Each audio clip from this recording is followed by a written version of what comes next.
Hello and अस्सलाम वालेकुम, welcome to another episode of chai chat with Iram Rahman. आज हम बात करेंगे about how to create your own version of joy, लेकिन उससे पहले कुछ ज़रूरी बातें। So let's get into it.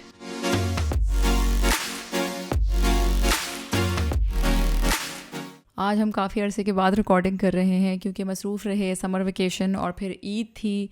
तो आप लोग बताइएगा आप लोगों की ईद कैसी गुजरी। उम्मीद है कि आप सब लोगों की ईद बहुत अच्छी गुजरी होगी, समर वेकेशन बहुत अच्छी जा रही होंगी। हमारी ये वाली ईद थोड़ी सी बिजी होती है एक्चुअली, क्योंकि जो मेरे हस्बैंड साइड ऑफ फैमिली हैं, सारे भाई डिफरेंट कंट्रीज से दे गैदर, और फिर बकरे वकरे आए हुए होते हैं, तो बच्चों के लिए बड़ा इंटरेस्टिंग होता है ये वाला पीरियड। तो बच्चों के लिए बड़ा इंटरेस्टिंग होती है ये वाली ईद, ख़ास करके जिसमें हम कज़न्स भी होते हैं और फिर एक बार बार जाना और डिनर्स वगैरह, तो काफ़ी फ़न ये वाली ईद गुजरती है। So recently I went for a solo trip, जो कि मुझे बिल्कुल नामुमकिन लग रहा था, पर आहिस्ता आहिस्ता प्लान किया। My mother came from Karachi and we were able to manage somehow, और मैंने फाइनली वो अपने लिए किया because it was something that I always wanted to do. और आई थिंक हमारी कंडीशनिंग इस तरह की होती है कि हमें लगता है कि अगर हम बाकियों के लिए सब कुछ कर रहे हैं ना, तो it's okay and it's fair and it's nice and it's kind, but the moment we start thinking about our self, our own self, तो हमें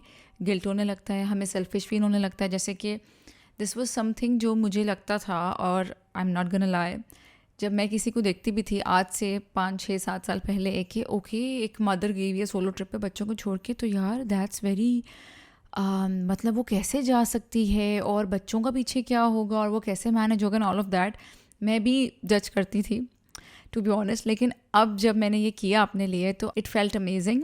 ज़ाहिर है वो गिल्ट भी होता है, वो डर भी लगता है कि क्या होगा क्या नहीं होगा, but you have to like, एक थोड़ा सा आपको बहादुर बनना पड़ता है और वो स्टेप लेना पड़ता है, क्योंकि मुझे लगता है कि हम इस दुनिया में अकेले आए हैं, हमने जाना भी अकेले है, और हमें अपना ख़्याल जो बीच में रखना है ना इस प्रोसेस में, वो हमें खुद ही रखना है। क्योंकि जब तक, हमेशा मैं ये बात करती हूँ, जब तक आप अपने आप को प्रायोरिटाइज़ नहीं करेंगे, कोई और भी आपको प्रायोरिटाइज़ नहीं करेगा। Simple. So when I got married, तो शादी से पहले लड़कियों को भी कहा जाता है, आई एम श्योर सबने ये बात सुनी होगी, लड़कों से भी कहा जाता है कि यार अब तुमने इसकी खुशी का ख्याल रखना है, अब तुमने इसकी खुशी का ख्याल रखना है, इसका ख्याल रखना है, विच इज़ इक्वल्स टू इसकी खुशी का ख्याल रखना है।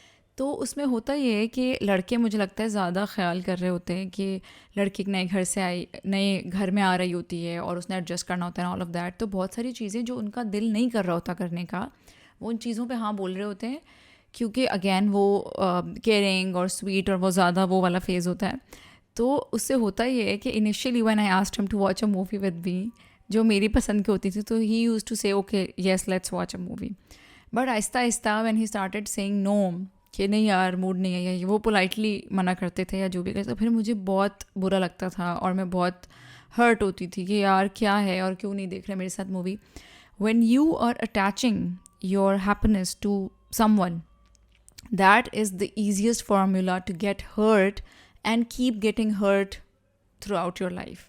तो हमने अपनी, जो कहते हैं ना, खुशी वाला जो इंग्रेडिएंट है, वो अपने अंदर रखना है, अपने अंदर ढूंढना है और उसको अपने पास रखना है, उसको हमने दूसरों से अटैच नहीं करना।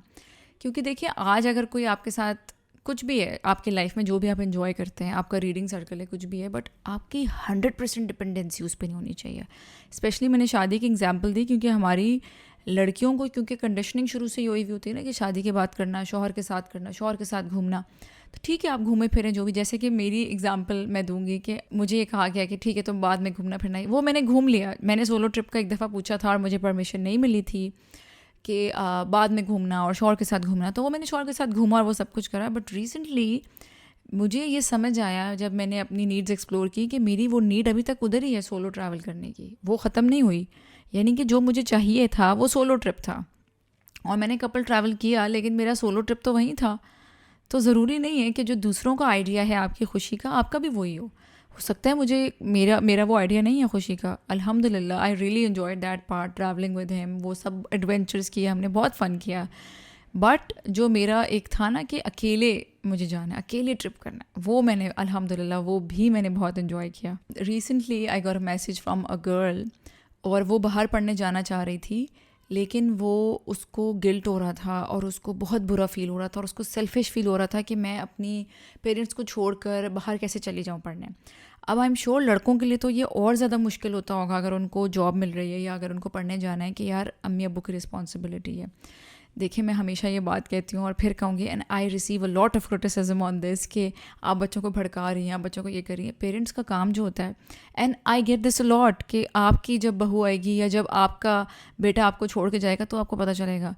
मैं उसका जवाब आज फाइनली देना चाहती हूँ कि अगर वो मेरा जो जॉब है एज पेरेंट और हम सबके जो रिस्पॉन्सिबिलिटी और जो अल्टीमेट गोल है वो ये है कि हम अपने बच्चों को इस तरह से इंस्पायर करें, उनको इस तरह से फैसिलिटेट करें, इतना एम्पावर ऐसे इक्विप्ड करें कि वो इवेंचुअली इतने इंडिपेंडेंट हो जाएं अपनी ज़िंदगी के फ़ैसलों में, अपने कामों में, फाइनेंशियली, इमोशनली, कि वो चाहें, मतलब वो अलग हो सकें भी, उनके लिए कोई मसला ना हो, अलग होना चाहें तो उनको ये ना सोचना पड़े कि यार माँ बाप के साथ हम ज़्यादती कर रहे हैं या उनके साथ हम गलत कर रहे हैं। You can live separately and you can still take care of your parents. ये किसने कहा है कि साथ रह के ख्याल रखना है, साथ रह के सब कुछ करना है? अलग रह के भी आप ख्याल रख सकते हैं। और सबसे बड़ी बात ये कि देखिए अभी वो जिस लड़की ने मैसेज किया, शी वॉज़ रियली यंग, 22-23। अगर वो अपनी ज़िंदगी पूरी ज़िंदगी उसकी तो आगे की रहती है ना, अगर वो ये सब कुछ कॉम्प्रोमाइज़ करती है अपने पेरेंट्स के लिए, तो क्या उसे एक पॉइंट पर आके फ्रस्ट्रेशन नहीं होगी?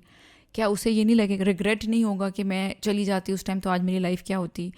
तो पेरेंट्स का काम होता है फैसिलिटेट करना इन फैसलों में। और जब खुशी की जो मैं बात कर रही थी कि जब बहुत सारे लोग एक साथ रहते हैं ना, तो बहुत सारे लोगों की नीड्स और बहुत सारे लोगों की वांट्स का ख्याल रखना पड़ता है। और मेरी बहू मेरे साथ नहीं रहेगी तो ज़्यादा खुशी होगी मुझे, क्योंकि 3 चीज़ों पे मैं कॉम्प्रोमाइज़ कर रही होंगी, 3 चीज़ों पे वो कॉम्प्रोमाइज़ कर रही होगी, और डेली जब ये 6 कॉम्प्रोमाइज़ होंगे लाइफ में, तो लाइफ में खुशी तो नहीं होगी।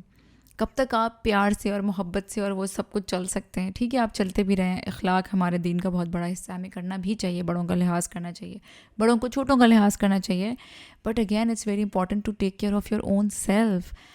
अगर मैं वो चीज़ें करूँ जिससे मुझे खुशी मिलती है, लेकिन मेरे सिस्टम में कोई साथ मेरे ऐसा रह रहा है जिसको खुशी नहीं मिलती उन चीज़ों से, जैसे कि अगर मैं वो चीज़ें कर रही हूँ जिनसे मुझे खुशी मिलती है, लेकिन मेरे साथ मैं अपना घर शेयर कर रही हूँ जॉइंट फैमिली सिस्टम में ऐसे लोगों के साथ जिनकी खुशी की डेफिनेशन इज़ कम्प्लीटली डिफरेंट, तो हम सेम पेज पे कैसे आएंगे? जब 4-5 लोग एक साथ रह रहे होते हैं ना, तो बहुत सारी चीज़ों में आपको वो करना पड़ता है, इग्नोर करना पड़ता है, अवॉइड करना पड़ता है, जाने देना पड़ता है, और वो करते करते फिर आप जो है ना अपना आप भूल जाते हैं। So what I am trying to say is कि आपने आज से अपनी खुशी का ख्याल रखना है। सबसे पहले तो ये अपने आप से पूछना है कि what are the things that make me happy, and it does not have to be something materialistic। जैसे कि लोगों को फ़ौरन ये होता है, मुझे जिस तरह विक्टिम मेंटालिटी काफ़ी लोगों की होती है, ख़वातीन ख़ासकर मुझे कहती हैं कि हमारे पास तो पैसे ही नहीं है हम ये कर सकें, हमारे पास तो इजाज़त ही नहीं है कि हम ये कर सकें। तो just look around and try to be thankful for whatever you have. जो भी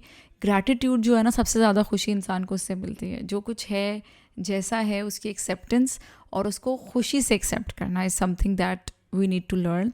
और मुझे लगता है हमारे कल्चर में जो कंडीशनिंग है उसमें 2 चीज़ों की ख़ास कमी है, एक है एम्पैथी और एक है एक्सेप्टेंस। अगर हम ये 2 चीज़ें सीख जाएं तो हमारी ज़िंदगी आसान हो जाएगी।